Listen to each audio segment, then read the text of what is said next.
death in a plane crash. Good evening, I'm Shern-Min Chow. And I'm Jerome Gray. Thanks for joining us. That accident happened less than a quarter of a mile from Coulter Field in Bryan. The group was going skydiving to celebrate a birthday. 11 News reporter Amy Tortolani has more on the investigation. On weekends with good weather, this single-engine Cessna would take to the sky, carrying members of the Aggies of Texas, a group of skydivers seeking thrills by soaring the sky. This trip was supposed to be like the hundreds before, but Saturday evening, something went wrong, and the gray 1958 plane carrying 5 skydivers made its last takeoff. When we got here, it was already in flames, but I was sure that it would be from the way that it went in. Eyewitnesses tell me the plane was about 200 to 300 feet in the air when all of a sudden it banked to its right and went crashing to the ground. It happened within seconds. The crash killed pilot Rob Pruyer, Aggies of Texas owner Mark Woodings, Jonathan Warden, Sarah Miller, and Leah Fooch. Investigators aren't sure what happened.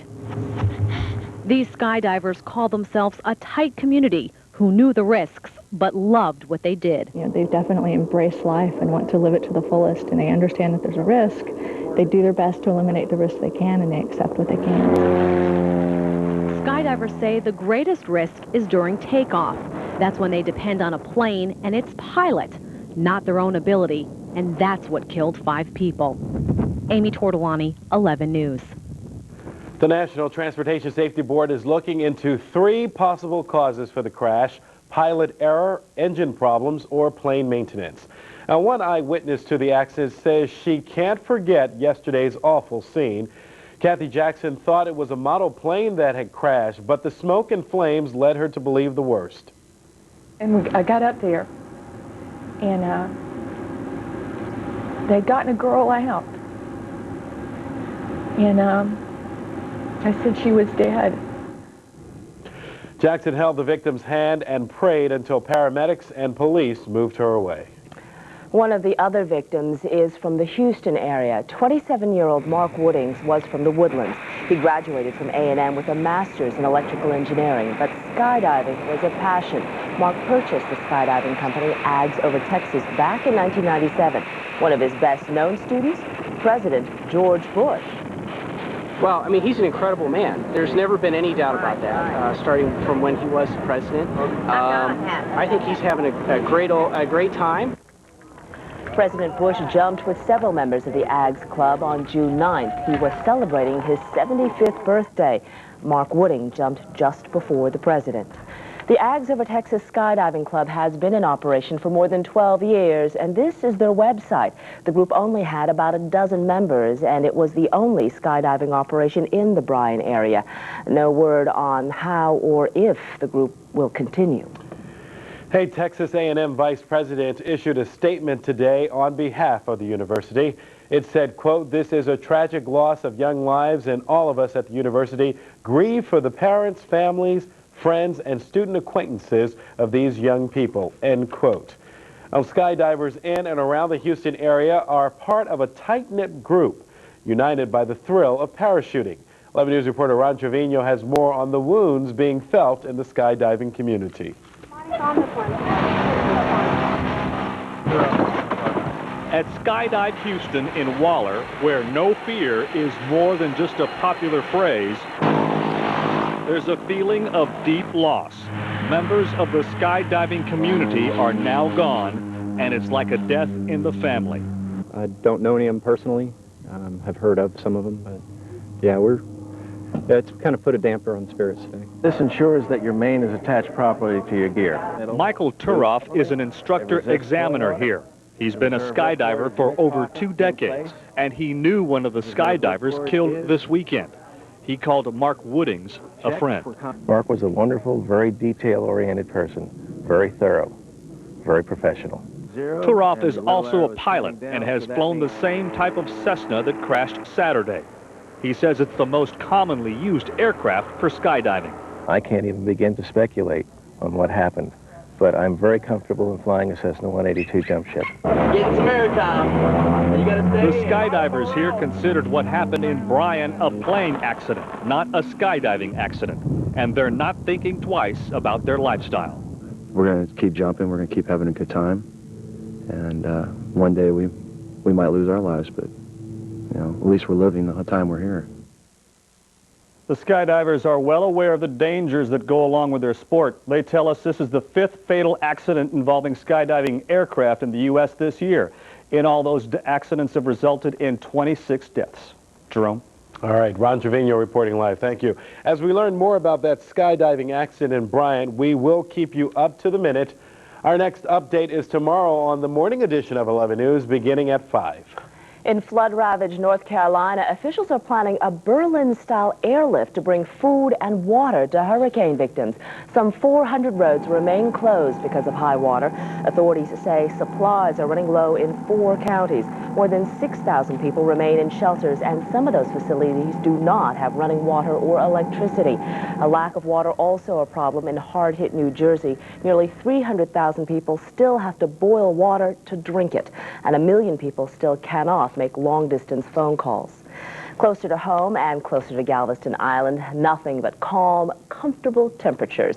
Mario Gomez keeping his eye on our weather. Mario joining us now for a first update. Mario? That's right, Shern-Min. Yesterday we were kind of worried about the Gulf of Mexico. We thought that we might have a new tropical storm, and sure, we did. By 10 o'clock tonight, we have Tropical Storm Harvey tonight, so it's situated about 300 miles due west of the Tampa-St. Petersburg area. Notice how storms are flaring up near the center. This is a sign that the storm is intensifying. In fact, top winds right now at 45 miles an hour. It could intensify to 60 before the storm makes landfall somewhere near Florida, on the western slopes of Florida. It looks like sometime Tuesday. We're looking for this storm to continue to move very slowly to the north-northeast. Right now, it's mostly stationary. We'll bring you the latest on Harvey, as well as Gert, Hurricane Gert out in the Atlantic, as well as a look at our very cool weather coming up for this upcoming work week.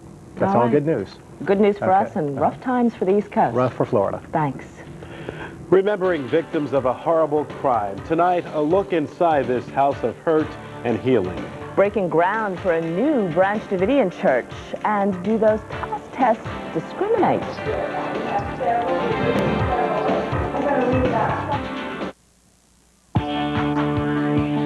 Road trip Gina made the call to the desert paradise. Neon lights, drive-through marriage, see the shows, enjoy the sights. The Mazda Protege. Life's a gamble. Your car shouldn't be.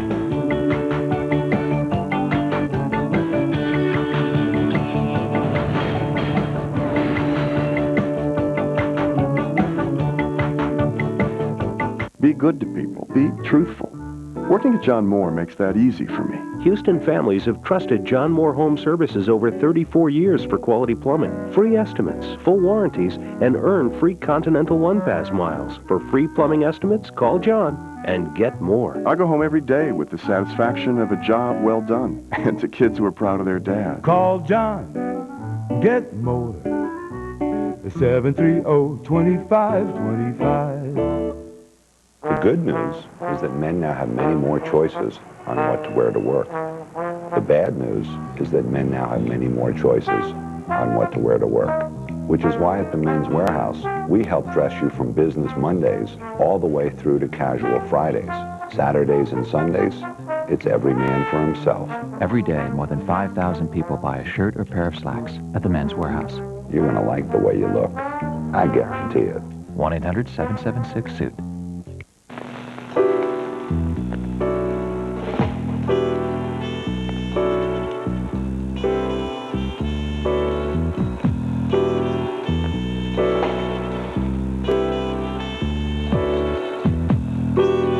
The latest in a long history of exceptional cars from Audi. The Audi A6.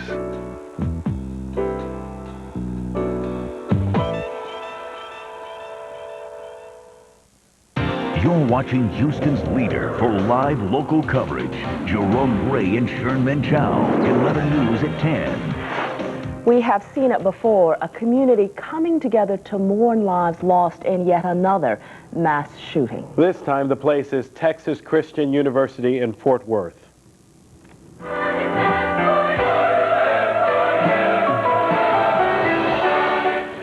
Thousands of people gathered for a citywide memorial service honoring those who died in Wednesday's church shooting massacre. Texas Governor George Bush was among those in attendance.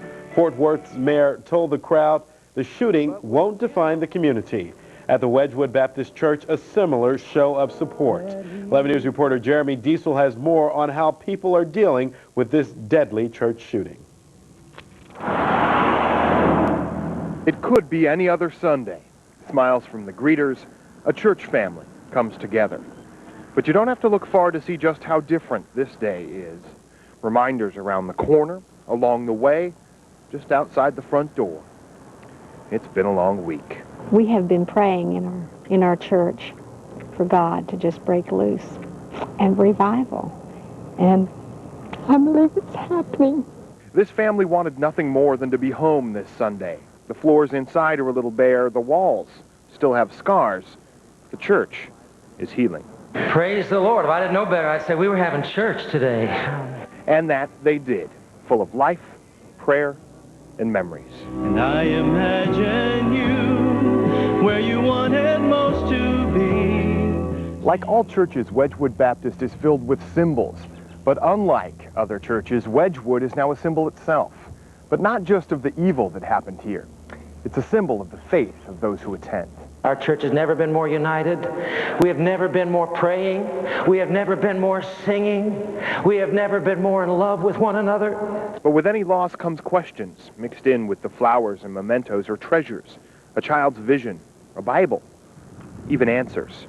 We can't explain the tragedies any more than we can the miracles. Still, healing takes time. I told my wife we need to get back here. We need to start today, getting the church back to normal and go on with our lives. For anyone close to this church, those are lives changed. In Fort Worth, Jeremy Diesel, 11 News. Houston area churches also remembered the shooting victims today. Pastor David Fannin and his Nassau Bay Baptist Church congregation celebrated God's grace today, that in the midst of a terrible night last Wednesday. He says 45 shots were fired throughout the church and that many more lives could have been lost. The pastor's nephew is a youth minister with Wedgwood Baptist Church, and he was there during the time of the shooting. In other news, closing arguments are set for tomorrow in Bryan for the second dragging death defendant, Lawrence Russell Brewer. Jurors will likely then begin deciding whether the former white supremacist prison gang leader should be convicted in the dragging death of James Byrd Jr. One man has been sentenced to die for the crime. A third suspect goes to court next month.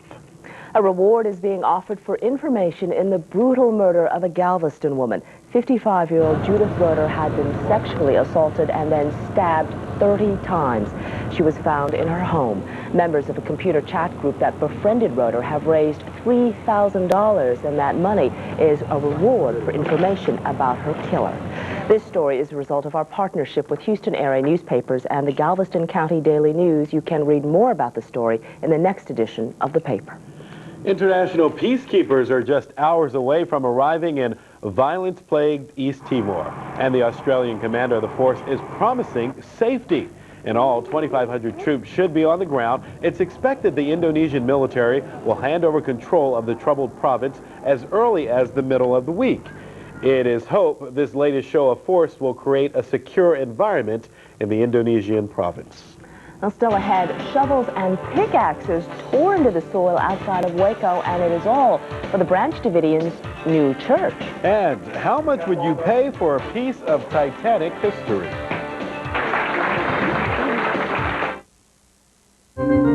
Take me out to the super sale at Mervyn's, California, and buy me a swimsuit or fine jewelry. You'll save on most everything you see. Well, it's sing, sing, sing for the super sale. You should go and we'll see ya, 'cause it's 5, 6, 7 days in all at Mervyn's, California. Mervyn's California Super Sale, now through Saturday. If you were a new luxury car, how would you stand apart from the rest? Would you have the most powerful V6 in your class? Or the largest interior? Maybe you'd offer amenities you couldn't find anywhere else. Imagine how special you'd be if you could claim all of them.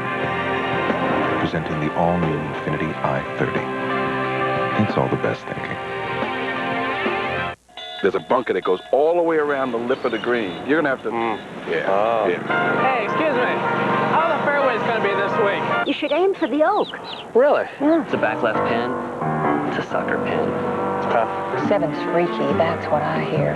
You're gonna think ocean, don't. Think the other way. Tiger Woods knows success takes preparation, and that's why he works with us. American Express Financial Advisors helps you figure out what you want to do and how to make it happen. You know I won the state championship on this course. No kidding.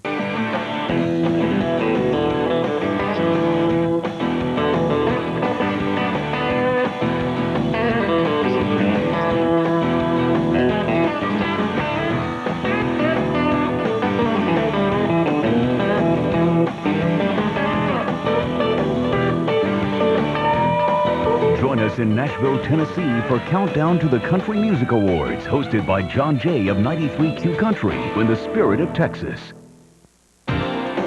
With Houston's most accurate forecast, Mario Gomez and SkyMax 11 Doppler, only on 11 News at 10. Do you remember what it feels like to have like 80 degrees as a high? It is so nice to have great weekend weather. We now want great work week weather, Mario.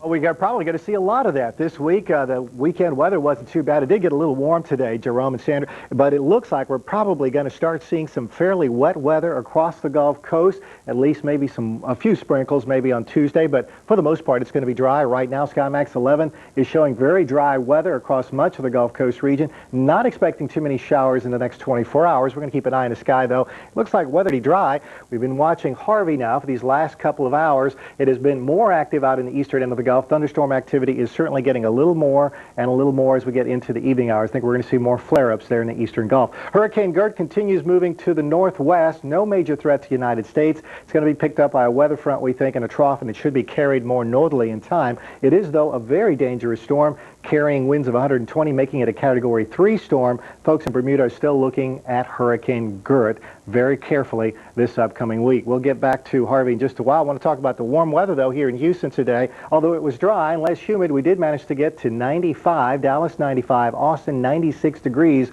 Temperatures were very, very warm, mainly because the air was dry and it heated up pretty quickly, even in this September sunshine. Well, you can see the flare-up of storms out in the eastern end of the Gulf. We thought we might have Harvey here by the end of the weekend, and sure enough, as of 10 o'clock tonight, better later than never, it did happen out here. Notice the thunderstorms that are flaring up near the center. This is an indication that the weather system is getting a little bit stronger, and it looks like it may even intensify a little bit more before it moves towards Florida. We do anticipate that it might be more of a tropical storm than a hurricane as it makes landfall probably very close to Florida. Here are the current coordinates at 26.1 north, 87.6 west. If you are tracking the storm, it is 335 miles due west of Tampa, and it is mostly stationary now, but in time, as a weather front and trough approach the western ends of the Gulf, it looks like it's going to be picked up and carried towards Florida probably by Tuesday night and Wednesday. It's going to be slow go, but Tropical Storm Harvey will probably make landfall somewhere in Florida with any luck. It looks like it's not going to be into the Texas Gulf Coast. Notice the actual track of the storm.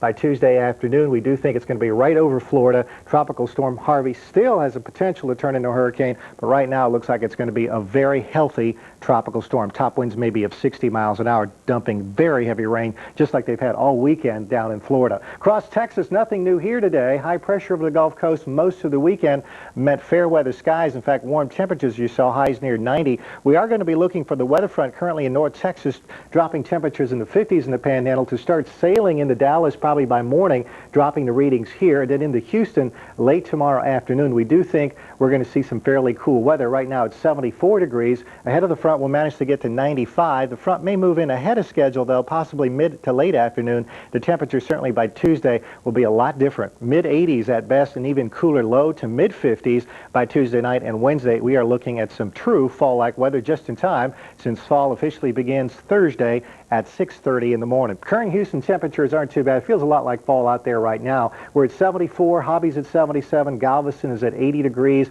Humidity still relatively low. We kept that north-northeasterly wind all day long, so our dew points never got much above the 50s. Humidity is at 53%. We have a calm wind. Pressure is at 29.85 and falling. We'll keep you up to date with Harvey.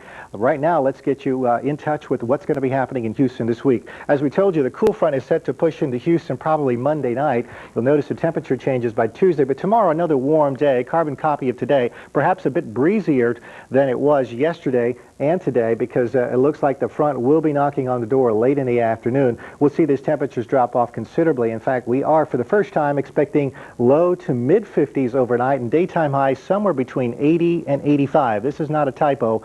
That's an 80-degree temperature. Thought twice about putting it up there, but we do have a stronger cool front moving across much of Texas in the next 24 hours, and we'll feel the impact of that front as it drives deeper into the Gulf, pushing Harvey into Florida, possibly by the Tuesday or Wednesday time frame. We'll have more. Neil will be along tomorrow to tell you what's up with Harvey. Cooler temperatures. We like the sound of that. Yeah, great weather. All right. Thanks, Mario. And a quick note, at sundown tonight, Yom Kippur began, big holy day for the Jewish community, Day of Atonement, so important note for that community. And moving on here, a Titanic memento fetches a pretty penny. And in Waco, a new Branch Davidian church, thanks to talk radio. Channel 11 presents the Fingers Furniture Scholar Athlete of the Week. Melissa Kent is a senior at Huffman High School, where she is a member of the National Honor Society, a 5-sport star. She participates in volleyball, basketball, softball, track, and cross country. Melissa serves on the student council and is active in her church. And what do you want to study in college? Environmental engineering and journalism. Congratulations for being our scholar athlete. Channel 11 congratulates the Fingers Furniture Scholar Athlete of the Week. This weekend on ER, disaster strikes. Mass casualty alert, 32 vehicle pileup. And they're pushed to the limit. All hands on deck, let's move. Red tag him to trauma 2. Carter, where the hell have you been? ER.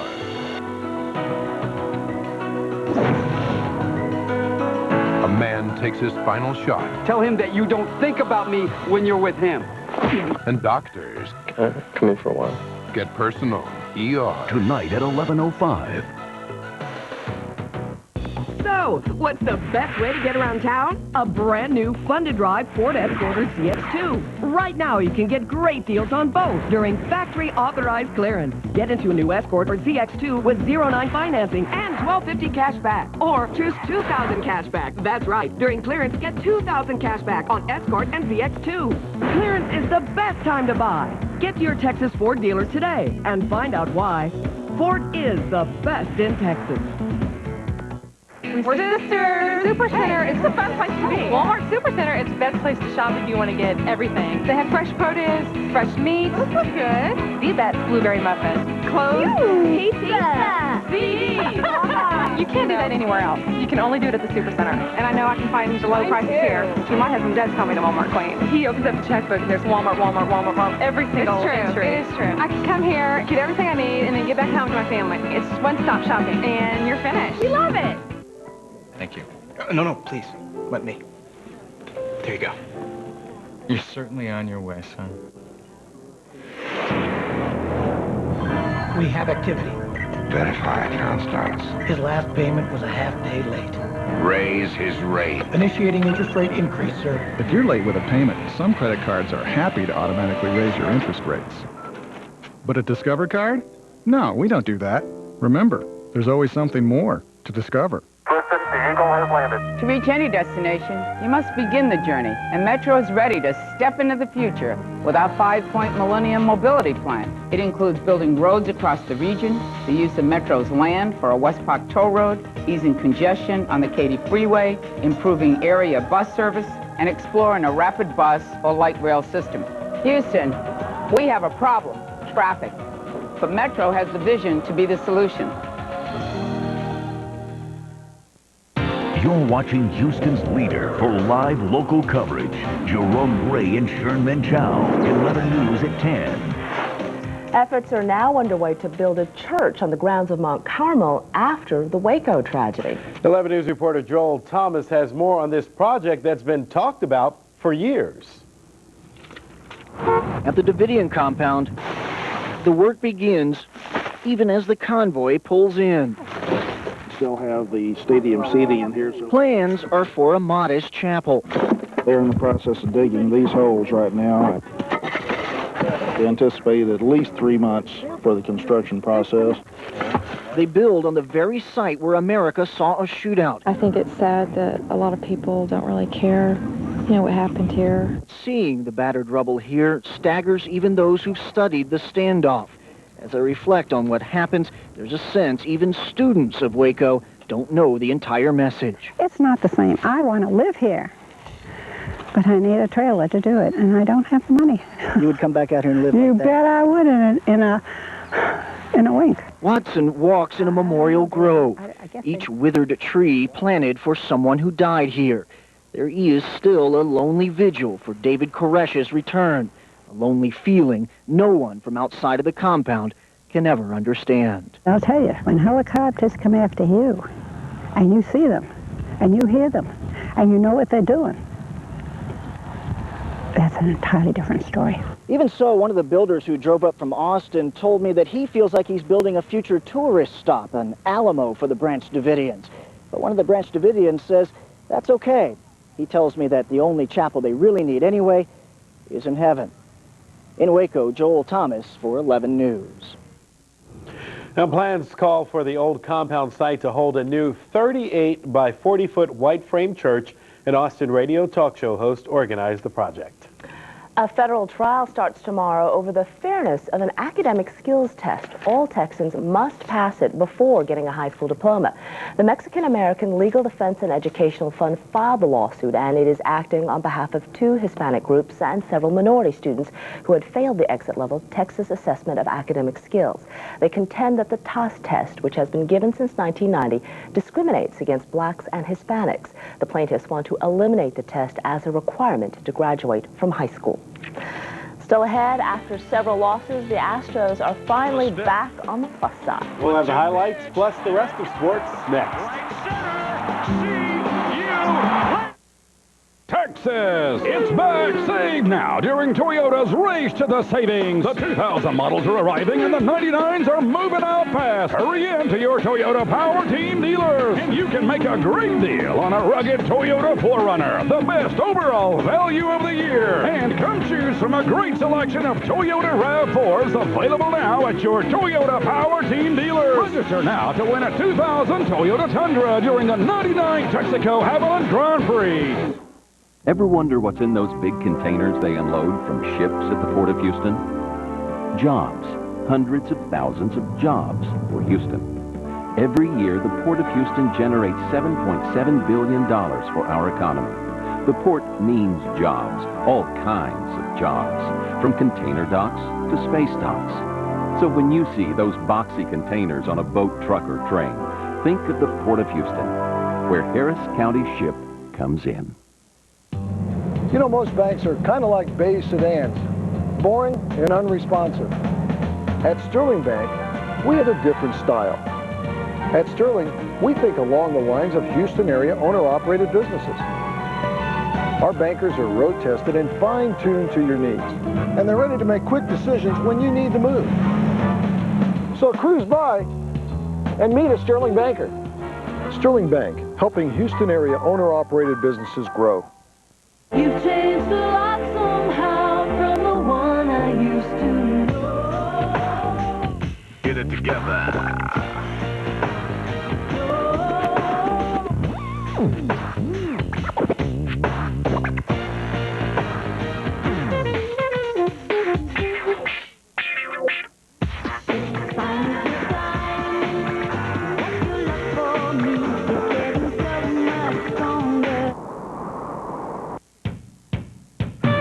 If there's one thing the Texas night sky sure has a lot of, it's stars. And so does Ford Windstar. You see, Windstar is the only minivan with a 5-star safety rating 5 years running. And now you can get one with 0-9 financing and $500 cash back. A safe, stylish minivan. Hey, looks like some wishes do come true. To test drive a Windstar, visit your Texas Ford dealer today and see why. Ford is the best in Texas. Time for sports now, and Butch has the kind of highlights we want to see. Yeah, and it wasn't the fact that they lost those games in St. Louis that was so bad. It was the way they lost, so we needed something good to happen today, and it did. Chris Hope came out, and he did what 20-game winners Jose Lima and Mike Hampton couldn't do. He beat the Cardinals today to end the Astros' 3-game slide. Now, the hat of choice for Bush Shern-Min has one exactly like that with the Byrd. Meanwhile, in the third, it was Craig Biggio putting the Astros on the board first when he launched that home run right there into Big Mac land. That was better than a Happy Meal for those kids. They got a souvenir. Let's move to the fourth, and that's Mark McGwire kissing number 57 goodbye. And the two-run shot put the Cardinals up in front 2-1. But McGwire wasn't done yet. He banged Chris Holt again for a solo shot in the sixth. He accounted for all of the Cardinals' runs today. But later in the seventh, it was Jeff Bagwell stepping up and touching that one. It was home run number 42 for Bags, pushing the Astros ahead 4-3. From that point, it was Billy Wagner. He came in to close it down. Wagner struck out the side to record his 37th save. That is a team record as the Astros went on to win it 4-3. They will now open a series versus Pittsburgh tomorrow. Meanwhile, that's where the Reds were today, watching Brian Giles do his thing. He went deep, not once, but twice in this game as the Pirates went on to down the Reds 8-5, dropping Cincinnati 3.5 games behind the Astros in the Central. Over at Wrigley, Sammy didn't want Mac to steal all the headlines. Check this out. This is a home run, folks. Not only does it clear the fences, it clears the park, and it went way down the road, as you can see right there. It was home run number 61 on the year for Sammy. The Cubs made it even sweeter when they went on to edge the Brewers 8-7 and 10. So as the season comes to a close, the home run race is going right down to the wire. Sammy leading Mac by 3, 61-58. Well, turning to the NFL, the Packers dodged a bullet last week, but not today versus the Lions. Let's move out to Silverdome for that action. Brett Favre could only watch as the Lions got some vintage play from Charlie Batch. Sometimes it was this easy for the Lions. Batch to a wide-open David Sloan, and the big guy takes it 74 yards. Then he did his version of the Lambeau leap. He elevated a little bit there. Batch also ran for a score as the Lions pulled off the upset without Barry Sanders. That final was 23-15. At the Metrodome, the matchup everyone wanted to see. Heisman winner Charles Woodson going against Randy Moss, and Moss won this battle with a great one-handed catch right there. But the Raiders would go on to win the war. Vikings struggling on offense. Take a look at Rich Gannon. He takes it in for a touchdown. Gannon also passed for one as the Raiders got their first win of the year, 22-17 over Denny Green's Vikings. Well, Three-Count Park has never been kind to the Saints. Mike Ditka found out about that today. Heisman winner Ricky Williams back in action, sweeping left for 12 yards here, but Ricky would re-injure that ankle again late in the ballgame. This one tied at 21 with a minute and a half to go, and Billy Joe Hobart made a big mistake. Tried to force it in right there and was picked off by Lance Shelters. He brings it all the way back, 64 yards. More heartbreak for the Saints in San Francisco. The Niners went on to win it 28-21. Well, will the real Denver Broncos please stand up? Is it the two-time defending Super Bowl champions or the team that struggled again in Kansas City? Mike Shanahan may be thinking, does John Elway know something that I don't? Maybe that's why he left. Kimball Anders did. He rolled right over the Broncos today for 142 yards. And after that, the Kansas City defense did the rest. Check out Derek Thomas saying hello to Brian Greasy as the Broncos go to 0-2, losing 26-10 at the hands of the Kansas City Chiefs. In Miami, Jimmy Johnson holding his breath late in the ball game with Arizona on the move. But Jake the Snake fires and he's intercepted. Right there, Sam Madison came away with a huge interception to save the game for the Dolphins. Plummer was picked off 4 times as Miami won it 19-16. In Tennessee, rookie Tim Couch making his first start, and the Titans said, "Welcome to the NFL, Rook." That's the safety as he is mugged in the end zone. Meanwhile, veteran Neil O'Donnell did a nice job subbing for Steve McNair. He had a touchdown pass. Titans go to 2-0, winning at 26-9. Well, more than